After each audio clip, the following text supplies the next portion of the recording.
Hello, my beautiful bookworms, and I thank you for being patient.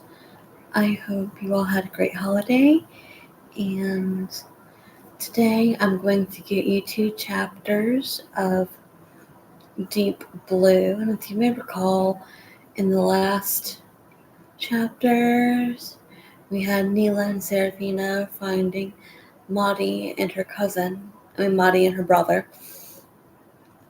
and Sarah overhearing what her mom and her advisors are saying about her, and you get, and you see why Isabella was so concerned about her song spell. And here we go. This is chapter 10, starting on page 78, and here we go. You're two worms, both of you. No, actually, two worms doesn't do you justice. Lumpsuckers will be better, Neela hissed.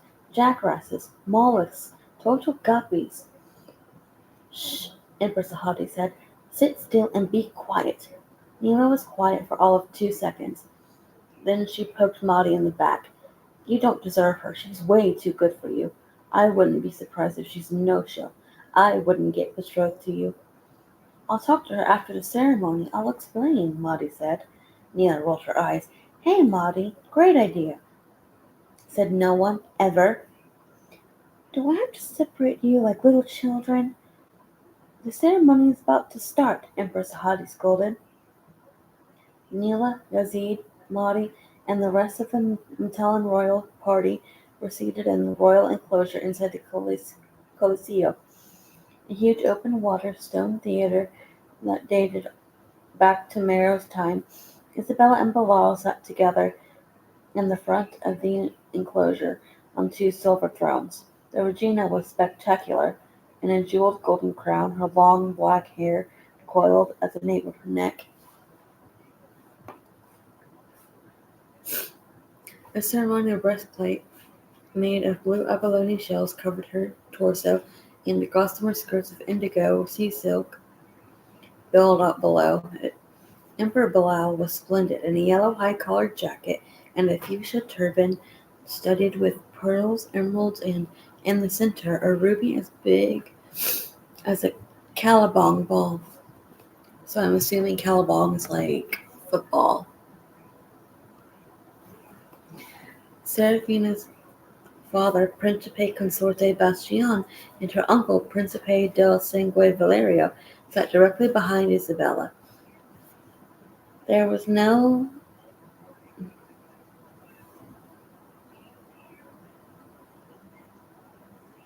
Rey or king in Miramara. The Regina was the highest authority. Males could be princes of the blood if they were sons of a Regina, or prince consorts if they married one. And in front of them all, on a stone dais, was a circlet of hammered gold embedded with pearls, emeralds, and red coral, Mero's crown. It was ancient and precious, a hollowed symbol of the unbroken line of the Merovingia. The empress and crown prince sat directly behind Bilal. Neela and Yazid were behind them, fanning out from the royal enclosure with a Miramaran magi. Talassa, the Count de Magus, the keeper of magic, Vossagrim, the Liber Magus, the keeper of knowledge, and the realm's powerful Ducases. Neela recognized Portia Volnero. She knew Sarah's uncle had been in love with her once.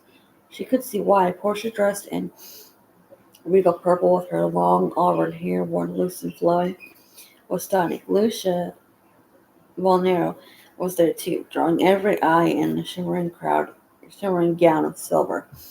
Behind the Ducases sat the rest of the court, hundreds of nobles, ministers, and councillors, all in a costly robe of state.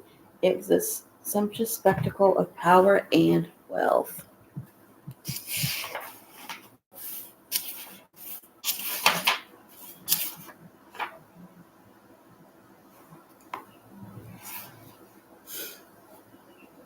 Where's Sarah? Yazid whispered.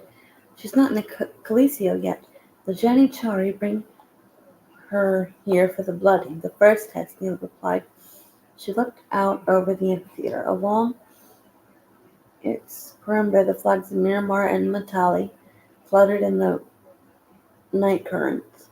Miramar's coral branch and Matali's dragon rampant with its silver-blue egg. She knew the dragon depicted was a deadly razor mouth, and that its egg was actually an ugly brown.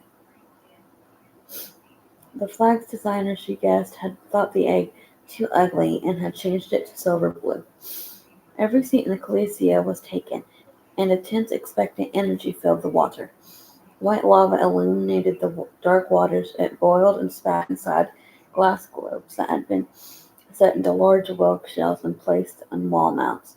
To obtain the lava, magma was channeled from deep seams under the North Sea by goblin miners to fracture crumple one of the kobold tribes. It was refined and whitened, then poured into glass tough enough to withstand its lethal heat by goblin glass blowers, the equally unpleasant hold-up laser.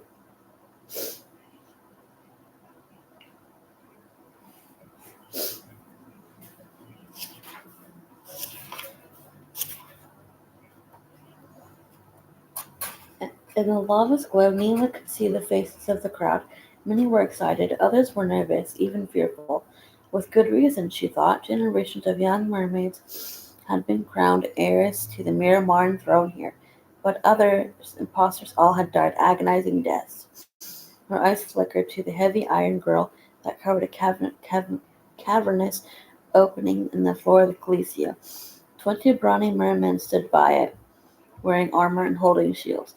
Fierce icy fingers squeezed her heart as she tried to imagine what lurked underneath it.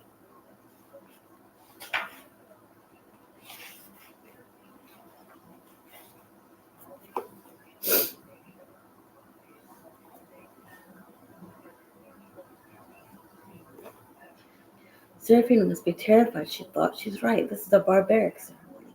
It's hard to reconcile the Miramorians, a people so cultured and refined with such a gruesome ritual. It's about to start, Izzy exclaimed. I hear music. Look, Neela. He pointed to the archway on the opposite side of the Coliseo. A hush fell over the crowd as a merman, grand and majestic, emerged from it. He moved at a stately pace, his red robe flowing behind him. A matching turban with a narwhal's tusk protruding from it grazed his head. A scimitar, its gold hilt encrusted with jewels, hung from his belt. Neela, who he was, the Matabashi, leader of the Janichari, Isabella's personal guard, fierce fighters from the waters off Turkey's southern coast. They wore breastplates made of blue crab shells and osprey skull epaulets. A line of orcas' teeth ran across the top of each of their bronze helmets. The Janichari followed their leader out of the archway, swimming in tight formation. Some played boru, long thin trumpets. Others played the duval, the bass drums made from giant clam shells. The rest sang of the bravery of their Regina in deep, rumbling voices. It was an immense sound intended to terrify Miramar's enemies. Neela thought it did the job well. After 20 years of After 20 lines of Janitschari had marched into the Coliseum, another figure, one very different from the fearsome soldiers, appeared in the archway. Oh, doesn't Sarah look gorgeous? Neela whispered. Merle so hot she melted my face off, Yazid said. Wow, that's appropriate, Yaz, said Neela. Maudie stared silently.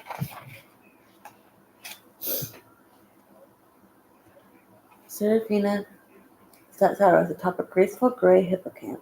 She wore a simple gown of pale green sea silk. The color worn by mer brides symbolized her bond with her people, her future husband, and the sea. Over the gown she wore an exquisite brocade mantle, the same deep green as her eyes. It was richly embroidered with copper thread and studded with red coral, pearls, and emeralds, the jewels of Meryl's crown. Her copper-brown hair floated around her shoulders. Her head was unadorned. Her face, with its high cheekbones were elegant and fine, but it's her eyes that make her truly beautiful, Neela thought. They sparkled with intelligence and humor, darkened with doubt sometimes, and shone in their depths of love, no matter how hard she tried to hide it. The second the mirror Marn spoke, they were out of their seats and cheering. The noise rolled over the amphitheater like a storm. Seraphina, solemn as the occasion demanded, kept her eyes ahead. Matabashi reached the base of the royal enclosure and stopped. His troops, with Seraphina in the midst of them, followed suit. He struck his chest with his fist, then saluted his Regina. It was a gesture of both love and respect. In perfect unison, all 500, Jenny and Charlie did the same. Isabella struck her chest and saluted back, and another cheer went up. The Boreal players blew loud blasts. Seraphina's hippocamp did not like the noise. She pawed at the water with her front hooves and thrashed her serpentine tail. Her eyes, yellow and slitted like a snake's, shifted nervously. As Seraphina calmed her, the Matabashi turned to his troops and raised his scimitar, then sliced it through the water. As he did, the Janitchari moved forward, splitting their formation in the middle, so that half marched to the right and half marched to the left. When they had ringed the amphitheater, the Matabashi sheathed his scimitar and swam to Seraphina and helped her dismount. She removed her mantle and handed it to him. She would face Alethea in only her dress. It would be her coronation gown or her shroud. The Matabashi handed her his scimitar, then led her hippocamp away. Seraphina was alone in the center of the amphitheater. When the cheers died down, she spoke, her voice ringing out over the ancient stones. Citizens of Miramara, esteemed guests, most gracious Regina, I come before you tonight to declare myself of the blood, a daughter of Merrill, and heiress to the Miramaran throne. Isabella, regal atop her throne, spoke next. Beloved subjects, we the Mer are a people, born of destruction, and Atlantis' end was our beginning. For 4,000 years we have endured. For 4,000 years the Merovingia have ruled Myanmar. We have kept you safe, worked tirelessly to see you prosper. Descended from the one who made us all, we are bound heart and soul, by oath and by blood, to carry on her rule. I give you my only daughter, this child of my body and of my heart. But I cannot give you heiress. Only Alethea can do this. What say you, good people? The Miramarans erupted into cheering again. Isabel took a deep breath. Her back was straight, her manner calm, but Neela could see her hands were shaking. Release the Anarachna, she commanded. What's happening? Khaziit whispered. This is the blooding, the first part of the Dokini, Neela explained. We will find out if Sarah truly is a descendant of Meryl. What if she's not? Khaziit asked. Don't say that, Yas, Muddy said. Don't even think it. Neil looked at him, and he saw that his hands were knotted into fists. The armored mermen posted around the iron girl in the center of the amphitheater worked together to raise it. Heavy chains were attached to thick iron loops on its front edge. The merman heaved, and the chains, little by little, the girl lifted. Finally, it swung back on its hinges and clanged down loudly against the stone floor. A few seconds went by, then a few minutes. Nothing happened. The Miramarans, restless and tense, murmured among themselves. A few, very daring, a very stupid, called the Anarachna's name. Who are they calling? Izzy said. What's in the hole? Neela had stood up in the Dakini ceremony. She leaned close to him to tell him what she had learned. When Mara was old and close to death, she explained, she wanted to make sure only her descendants ruled Miramara, so she asked the goddess of the sea, Nerea, and Belagrin, the god of fire, to forge a creature of bronze. Duh, Niels, I know that much. I'm not dumb. That's highly debatable, Neela said. When the Fuhrer Crumble was smelting the ore for the creature, Nerea brought the dying Marrow to their blast furnace. As soon as the molten metal was ready, she slashed Mara's palm. and held it over the vat so the creature would have the blood of Meryl in her veins, and know it from the impostor's blood. Anila waited until the Neria waited until the bronze was cast and had cooled, and then she herself breathed life into Alethea. Wow, Yazid said. Yeah, Neela said. She looked at Maudie. All the color had drained from his face. He seemed positively ill. Yazid noticed too. He leaned forward. Maudie, you squid. I told you to lay off the sandworms last night. They were way too spicy. Are you going to hurl? Want my turban? I'm cool, Maddie said. But he did not look cool, not at all, Neela thought. His eyes were rigid on Sarah. His hand went on the scimitar at his side. He was tense, as if he was ready to spring out of his seat at any second. A roar, high, thin, and metallic, suddenly shook the amphitheater. It sounded like a ship's hull being torn apart on jagged rocks. An articulated leg, dagger sharp at its tip, arched up out of the hole and pounded down against the stones. It was followed by another, and another. A head appeared.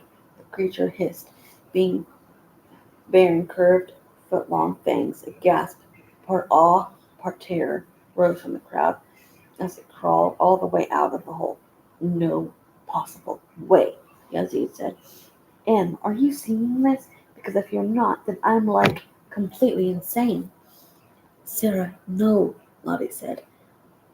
Yazid shook his head. I can't believe that thing is El Ella Elo Aletheia, Neela said. Greek for big, ugly, scary wrath monster sea spider. Yaz said. Truth, Neela said. The creature roared, clawing at the water with her front legs. A drop of amber venom fell from her fangs. 8 black eyes looked around the amphitheater and came to rest upon her prey. Imposter, she hissed at Seraphina. Please comment. Please comment what you think will happen next. And I'm going to go on and do chapter 11, which starts on page 87. And here we go. Quia Meryl decrevit. But how? Sarah wondered desperately. How could she have done this? What could she have forced all those who came after her to endure this? Looking up at the massive creature, its bronze body blackened by time, Seraphina was certain she would collapse from terror. You fear me, as you should. I will have your blood, impostor. I will have your bones. Alethea scuttled toward her, her body low to the ground, her horrible black eyes glittering. Seraphina stifled a cry. In her head she heard Tavia's voice telling her the story of a treacherous Contessa who lived hundreds of years ago. The Contessa had stolen the real Principessa when she was newly born and put her own infant daughter, enchanted to look like the Principessa, in her place. The young mermaid herself, the Regina, and everyone else in the Miramar believed she was the Principessa. Everyone but Alethea. She sunk her fangs into the mermaid's neck and dragged the poor impostor into her den. Her body was never recovered. We never know who we are, child, until we are tested, Tavia had said. What if I'm not who I think I am? Seraphina asked herself. She imagined Alethea's fangs sinking into her own neck and being dragged off, half alive, to the creature's den. The spider skittered over the stones. She was only yards away now. No, Eris, are you? You super, are you? Death to all pretenders. She circled, coming closer and closer, then lowered her head until her terrible fangs were only inches from Seraphina's face. Another drop of venom fell to the stones. Who are you, impostor? Seraphina felt her courage falter. She backed away from the creature, turning her eyes from his awful face. As she did, her gaze fell upon the mer seated in the amphitheater, thousands and thousands of them. She was their Principessa, their mother's only daughter. If she failed them, if she swam away like a coward, who would lead them when her mother's time had come? We're done, sorry. Who would protect them as fiercely as Isabella had? And suddenly she knew the answer to the creature's question, and the knowledge filled her with new courage, and with strength. Bravely, Seraphina faced the spider. "I am theirs, Alethea," she said. "I am my people's. That's who I am." She raised the scimitar the Metaboshi had given her and drew its blade across her palm. It bit into her flesh. Blood plumed from the wound. She raised her bleeding hand, palm up. The spider advanced. "I am Seraphina, daughter of Isabella, a princess of the blood. Declare me so." Alethea hissed. She pressed her bristly palps against the wound and tasted Seraphina's blood. And then she reared up, screaming in rage. She spun away from Seraphina and slammed her legs down, cracking the stones beneath her. "No flesh for Alethea, no bones for Alethea," she howled. She scuttled around the amphitheater, menacing her keepers, trying to crawl over them and get at the Maramarans.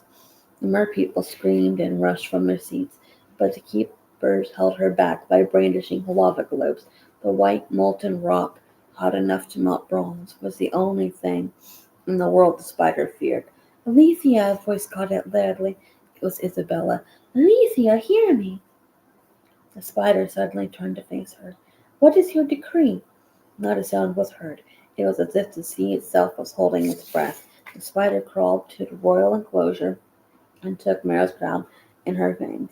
She returned to Seraphina and placed it upon her head. Then she bent her front legs in a bow and said, "Hail, Seraphina, daughter of Mero, princess of the blood, rightful heiress to the throne of Miramara." Seraphina made a deep curtsy to her mother. The cheer that went up was deafening. After a moment she rose, carefully balancing Meryl's crown. It was heavier than she had expected. Her heart was still hammering from her encounter with Alethea, and her palms throbbing, but she felt proud and exhilarated. All around the amphitheater the merfolk rose, still cheering. In the royal enclosure Isabella and Bilal rose, and the rest of the royal party followed their example. A bright flash of blue caught Seraphina's eye. It was Maudie. He was wearing a turquoise silk jacket and a red turban.